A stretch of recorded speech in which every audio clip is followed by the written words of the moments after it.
تعليقا على اللقاء الذي جمع الأستاذ إدريس إدريسي بالصحفي حميد المهداوي، كتبت في جدار حسابي على فيسبوك: الأستاذ إدريس إدريسي في لقائه مع الصحفي حميد مهداوي وهو يمثل بأول فساد يصطدم معه في قضية اختبارات تأهيل الأئمة والخطباء في تجربته بعضوية المجلس العلمي المحلي بخنيفرة، ذكر أن شخصا منح إمامة وخطابة مسجد غير حافظ للقرآن الكريم ويكتب خطبته بالدارجة المغربية.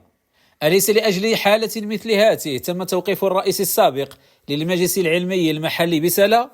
ومما ذكره أيضا الأستاذ إدريس إدريسي أن التضييق والإقصاء من المساجد التي فيها منصب يجمع بين الإمامة مع الخطابة، أن هذا التضييق والإقصاء يطال عددا من ذوي الكفاءة، في حين أن نفس الأشخاص ينجحون في مدن أخرى.